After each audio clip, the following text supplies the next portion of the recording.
O texto que nós lemos hoje, capítulo 16, versículo 11 até o 40, nós vamos encontrar, meus irmãos, vários assuntos. E o tempo é pequeno, tendo em vista que nós terminamos o culto de 8h30. O tempo é pequeno para a gente falar sobre todos esses assuntos. Mas alguns pontos desse texto me chamaram a atenção. O primeiro ponto desse texto é exatamente uma viagem que o apóstolo Paulo faz, a sua segunda viagem missionária. A gente lê isso do capítulo 11, do versículo 11 até o versículo 17, quando Paulo sai de Antioquia e chega a Filipos, uma cidade da Europa. Os irmãos, para quem já vem acompanhando, deixa eu trazer um pouquinho para trás a história, para os irmãos poderem entender um pouco. Do capítulo 15, final do capítulo 15, versículo 36, até o versículo 40, e do capítulo 16 de Atos até o versículo 10, versículo 1 até o 10, a gente percebe que o apóstolo Paulo se encontra novamente com Barnabé e convida Barnabé para fazer uma outra viagem. E essa viagem que Paulo chama Barnabé, exatamente para quê? Para que eles voltassem visitando as igrejas que eles tinham implantado naquele período, na sua primeira viagem. E aí Paulo vai e chama Barnabé e termina tendo uma contenda entre eles, porque Barnabé queria levar Marcos e Paulo não queria que Marcos fosse, e a gente falou sobre isso na outra quinta-feira, acho que foi quinta-feira passada, falamos sobre isso.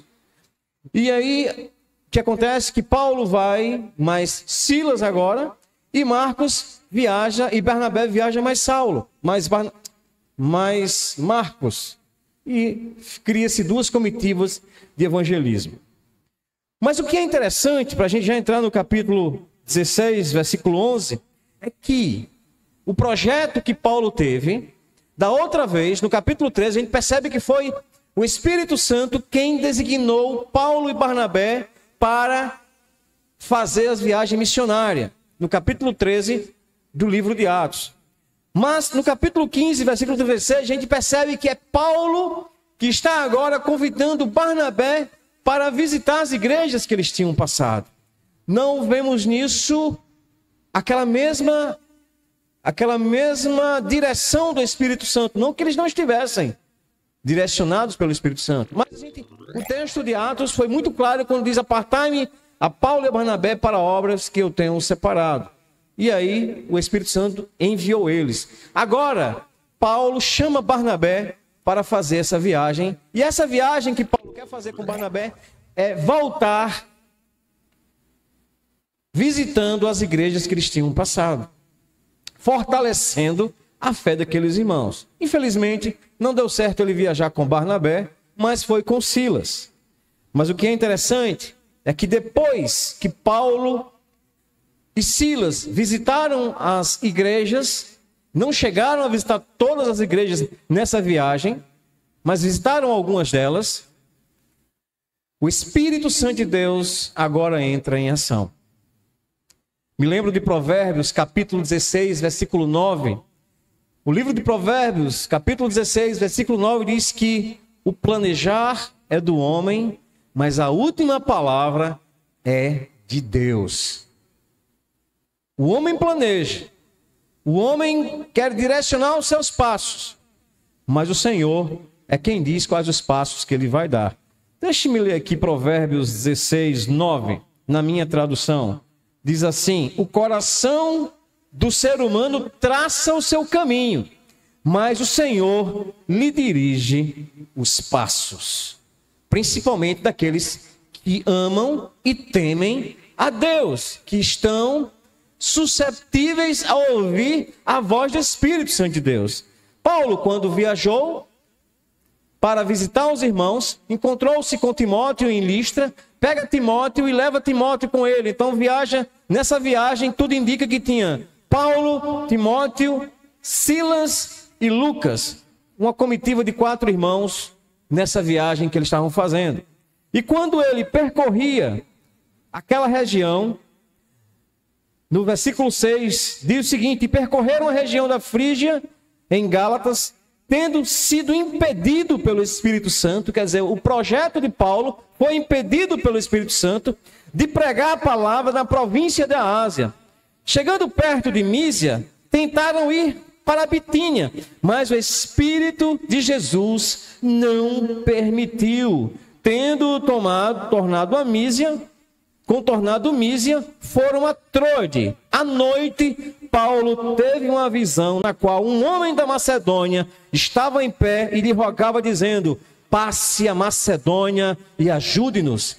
E assim que Paulo teve a visão, imediatamente procuramos partir para aquele destino, concluindo que Deus nos havia chamado para lhes anunciar o Evangelho.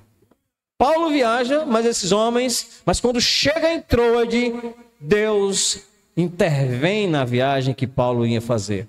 E agora diz, olha, um homem aparece para Paulo, um homem da Macedônia, uma visão que Paulo teve, tudo indica que sonhando, e disse: passa a Macedônia. A Macedônia, meus irmãos, para nós hoje é a Europa. Passa a Macedônia e salva-nos, e traz-nos a palavra do Senhor. Possivelmente o projeto de Paulo não era sair da Ásia Menor, da região da Ásia, da região do Oriente, mas o Espírito de Deus preparou o apóstolo Paulo e ele estava sensível a esse Espírito Santo do Senhor e ouviu e deu atenção à voz de Deus e entrou na Europa para pregar o Evangelho. E quando chega na Europa, a cidade que Paulo entra é a cidade de Filipos. Como nós lemos, lá em Filipos, quando Paulo chega, ele procura um lugar para ir orar. Qual era o costume do apóstolo Paulo quando chegava nas cidades que estavam vizinhos a Israel? Nos países e nas regiões que eram vizinhos a Israel, eles procuravam logo uma sinagoga. Uma sinagoga que era um local onde os judeus se reuniam para ouvir a palavra de Deus. Mas quando eles chegaram em Filipos, uma cidade da Europa, uma província de Roma, inclusive Filipo era uma cidade que era conhecida como uma pequena Roma, de tão valorizada que essa cidade era a primeira do distrito, era uma cidade muito importante, Filipe. E eles chegaram e não encontraram um lugar para orar, não encontraram uma sinagoga, e foram para o rio. Existia esse costume deles irem para lugares mais distantes. E o rio, por que o rio? E existem umas orientações por que o rio. Porque os judeus, eles possivelmente pegavam a água, tinham água e se purificavam para adorar ao Senhor. E lá nesse rio, quando eles estavam lá, encontraram um grupo de mulheres. E nesse grupo de mulheres tinha uma mulher, que o nome dela, no texto aqui é chamado Lídia, vendedora de púrpura. Essa mulher era de Tiatira, não era uma mulher da Judeia, de Israel. Pelo contrário, era uma mulher pagã, mas era uma mulher temente a Deus. E quando Paulo começou a falar do amor de Deus, o Senhor abriu seu coração e ela creu no Senhor. E aí, Lucas diz que ela constrangeu eles a irem para a casa dela. Eles foram para a casa de Lídia, e lá em Lídia, a mãe dela, os parentes dela, todos creram no Senhor e também foram batizados. Meus irmãos, aí era o início da igreja do Senhor na cidade de Filipos. Quando os irmãos abrem sua Bíblia e chega ali, depois, se não estou enganado, do livro de Efésios, 1 Coríntios, 2 Coríntios, Gálatas, Efésios, Filipenses. Essa carta Filipenses é uma carta que foi escrita a uma igreja. E que igreja era essa? Era essa igreja que estava sendo fundada e iniciada no capítulo 16 do livro de Atos dos Apóstolos. Paulo já ganhou uma família ali para o Senhor Jesus Cristo. A visão que ele teve de passar para a Macedônia, passar para a Europa e fosse para Filipos, é porque essa família já estava nos propósitos de Deus para entregarem a sua vida ao Senhor. Dias depois, Paulo e Silas saíram para orar. E ao saírem para orar, uma jovem escrava, em outra tradução, ela sai ao encontro deles. E eles vão andando para o lugar de oração e ela começa a gritar em alta voz, o texto diz: Estes homens são eles que anunciam a palavra de Deus. Estes homens são homens, servos do Deus Altíssimo, e anunciam a vocês o caminho da salvação. E isto se repetiu por muitos dias. Que de mal tinha naquilo dessa menina sair anunciando que Paulo e Silas eram servos do Deus Altíssimo e anunciavam aos filipenses as palavras da salvação? Que mal tinha naquilo? Possivelmente, se eu fosse um missionário e tivesse chegado em uma cidade e alguma pessoa tivesse esse reconhecimento, olha, o irmão Edinho e o irmão Arlindo Januário são dois servos do Deus Altíssimo e estão anunciando as palavras da salvação. Possivelmente, eu até ficava lisonjeado e até talvez me sentindo prazeroso. Mas o apóstolo Paulo percebeu que o espírito que estava naquela mulher era um espírito de adivinhação, era um espírito demoníaco. E o apóstolo Paulo repreendeu aquele espírito dizendo: em nome de Jesus Cristo, eu ordeno que você saia dela. E na mesma hora, aquele espírito saiu. Meus amados, o apóstolo Paulo com Silas, eles tinham uma comunhão com esses homens. Nós também, meus irmãos. A nossa comunhão com o Senhor, se nós formos homens e mulheres, que além de estar com os nossos corações voltados à palavra do Senhor, também estamos com os nossos joelhos dobrados ao nosso Deus, tivermos uma vida piedosa, uma vida de adoração ao Senhor, uma vida de jejum, uma vida de oração, nos tornamos homens e mulheres sensíveis à voz do Espírito Santo de Deus. Nós vamos ouvir o Senhor nos direcionando o caminho em que devemos andar, e lógico, baseado nas Escrituras Sagradas. Vou te dizer uma coisa, irmão. Tudo o que você ouvir e perceber e sentir é Deus que está falando, traga para a Bíblia Sagrada. Deixa eu conferir se realmente, que às vezes a nossa emoção pode nos enganar. Nós estamos tão emocionados que nós podemos achar que é Deus, e não é. É a minha própria vontade. Vamos levar tudo para a Bíblia Sagrada, e se a Bíblia disser é assim, que seja assim. Façamos como o Espírito Santo diz através da Escritura Sagrada. Eu me lembro do capítulo 1 do livro de Marcos, versículo 21, capítulo 1, versículo 21 até o 28. Algo semelhante aconteceu com Jesus. Jesus estava começando o seu ministério quando ele chegou na cidade de Cafarnaum. E depois que ele entrou em Cafarnaum, e logo no sábado, Jesus foi ensinar na sinagoga.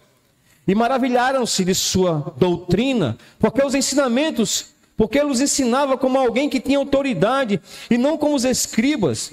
E logo apareceu na sinagoga um homem possuído de espírito imundo, o qual gritou. Esse homem gritou. Aquela jovem que acompanhava Paulo e Silas gritava. Aquele homem gritou dentro da sinagoga e disse: o que você quer conosco, Jesus Nazareno?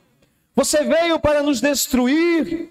Aquele homem gritou dessa forma. Sei muito bem quem é você. Quem era Jesus? Ele diz: você é o Santo de Deus. E aquela menina dizia: esses homens são servos do Deus Altíssimo. E aquela menina gritava, mas Jesus repreendeu dizendo: cale-se e saia deste homem.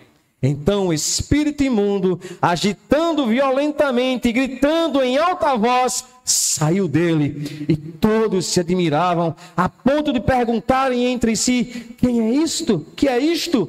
Uma nova doutrina? Com autoridade ele ordena e os espíritos imundos saem e eles o obedecem. E a fama de Jesus se espalhou depressa em todas as direções por volta da região. Paulo e Silas, quando expulsaram aquele espírito daquela menina, na mesma hora o espírito saiu, só que não surgiu essa mesma admiração que surgiu por Jesus Cristo. O que foi que aconteceu? Entramos na segunda parte dessa mesma história. Quando os donos daquela jovem, aquela menina era uma escrava. Quando os donos daquela jovem viram que se havia desfeito e despedaçado, e a esperança do lucro, agarraram Paulo e Silas e os arrastaram para a praça, à presença das autoridades, e levando-os aos magistrados, fizeram uma acusação falsa. Eles podiam ter dito: olha, esse homem acabou com o nosso lucro, expulsou um espírito de adivinhação dessa menina. Mas eles não disseram isso, porque isso não era lícito lá em Roma. O que foi que eles disseram? Estes homens, sendo judeus, perturbam a nossa cidade, propagando costumes que nós não podemos aceitar e nem praticar, porque nós somos romanos. Fizeram uma acusação falsa de Paulo e Silas, dizendo que perturbava a cidade e ensinava costumes que nós, os romanos, não podíamos participar. E quando aquilo aconteceu, a multidão que ia passando, que passava, correu para junto, para ver o que estava acontecendo. Os magistrados, que eram como se fossem os juízes, aqueles que decidiriam a situação de Paulo e Silas naquele momento, pegaram, rasgaram as vestes de Paulo e Silas e mandaram os oficiais açoitar. No outro texto da Bíblia, se não estou enganado, é no próprio Filipenses, ou é Tessalonicenses, Paulo diz que levou 3 surras de 39 chicotadas. Uma era 40, uma era a misericórdia que eles davam. Não levava 40, levava só 39. E levou 3 vezes essa chicotada. Vocês imaginem, isso aconteceu aonde, meus irmãos? Lá em Filipe. Paulo conta em uma de suas cartas o que aconteceu com ele nessa viagem que ele fez a Filipos. Levou essa surra. Suas vestes foram rasgadas e foram surrados, chicoteados. Quando são chicoteados, os magistrados chamam os policiais, os oficiais, e mandam levar para a prisão. E ao chegar na prisão, diz ao carcereiro: olha, pega esses homens e os guarda em segurança. Isto é, não só bote na cadeia, não só bote dentro da cela, mas além disso, faça com que tenha mais segurança ainda na vida desses homens, para que eles não escapem. E aí o carcereiro joga Paulo e Silas no cárcere interior. Cárcere interior era um lugar escuro, mais escuro do que o cárcere exterior. Precisava-se de luz para que se pudesse enxergar o que se tinha lá dentro. É tanto que o carcereiro, quando acordou e foi ao encontro de Paulo, dos prisioneiros, pediu para que colocassem luz para que ele visse. E aí ele percebeu, era um lugar escuro o cárcere interior. E além de tudo, pegaram Paulo e Silas e prenderam seus pés em um tronco. Além de estarem dentro de uma cela, tiveram os seus pés presos em um tronco. Uma prisão como se fosse um dos maiores marginais existentes na face da terra, ou então fosse os piores marginais de Filipos. Além de jogarem na cadeia, prenderam os seus pés em um tronco. Talvez eu, na minha fragilidade, começasse a reclamar: meu Deus, eu vim aqui falar do teu evangelho. Eu ouvi um homem macedônio aparecendo em uma visão a mim, dizendo: passa a Macedônia e salva-nos. Eu escuto a sua voz, Senhor. Eu atendo o seu chamado. Venho a Macedônia, chego em Filipos, cidade da Macedônia. Vou ao rio, encontro mulheres adorando o Senhor, prego a tua palavra, elas se convertem a Jesus Cristo. Batizo a família de Lídia. O Senhor me fez com que eu expulsasse em nome de teu filho Jesus um espírito de uma jovem adivinhadora, mas agora eu sou surrado, eu apanho, sou chicoteado, levo 117 chicoteadas, surras, varadas. O texto original chama de vara. E ainda me colocam preso como se fosse um terrível marginal. E me prende os meus pés em um tronco. Talvez eu murmurasse. Talvez eu reclamasse. Talvez eu abandonasse a minha fé. Pela minha fragilidade, minha fraqueza. Talvez pela minha falta de fé. Talvez. Suposições. Mas o texto diz que Paulo e Silas, por volta da meia-noite, oravam e cantavam louvores a Deus. Meus irmãos, Paulo e Silas foram contra a força da natureza. Paulo e Silas, eles venceram as barreiras da própria dor física através da fé que o mesmo tinha.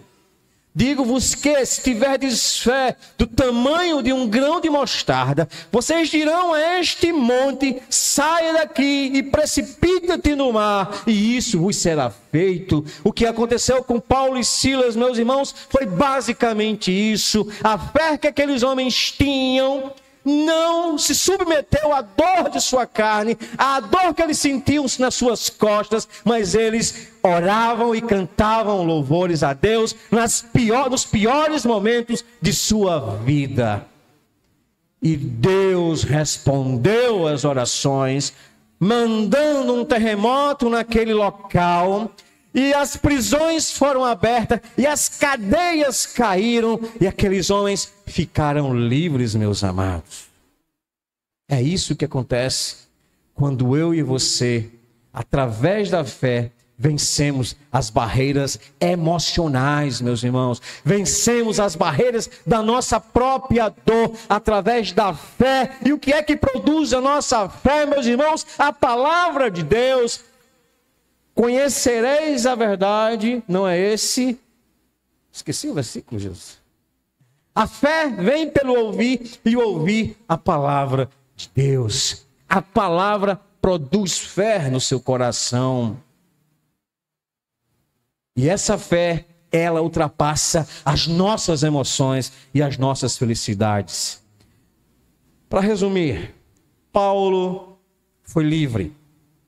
Estava livre. O carcereiro acordou com aquele terremoto, com aquele barulho, despertou do seu sono.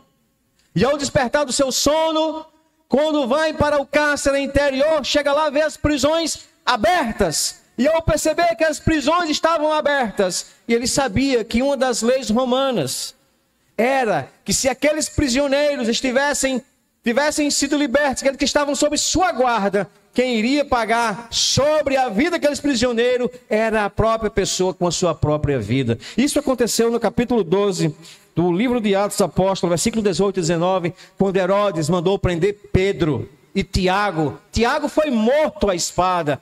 Pedro, um anjo veio e o libertou. Quando Herodes soube, mandou procurar Pedro por todas as partes em Jerusalém, e não achando, manda chamar os soldados que estavam responsáveis pela guarda de Pedro e manda matá-los, porque o preço do prisioneiro fugir era a morte daqueles que os guardavam.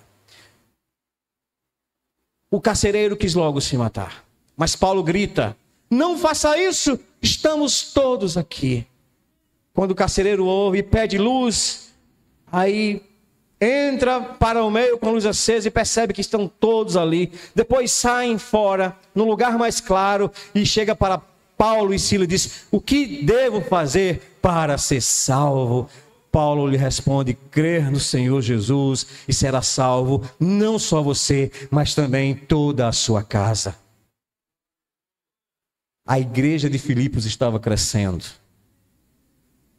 A família de Lídia, possivelmente aquela jovem que o espírito foi expulso, agora o carcereiro e toda a casa do carcereiro estava crendo no Senhor Jesus. A igreja em Filipos estava sendo montada, meus irmãos, montada em cima de adversidades, montada em cima de situações difíceis. E, meus irmãos, não é uma igreja que estava sendo montada com seus líderes e pastores andando em carros de luxos, em carros caríssimos, morando em mansões. Pelo contrário, a igreja em Filipos, meus irmãos, estava sendo montada, estava sendo feita, estava se originando com homens de Deus, pagando um preço muito alto pelo amor do evangelho de Jesus Cristo.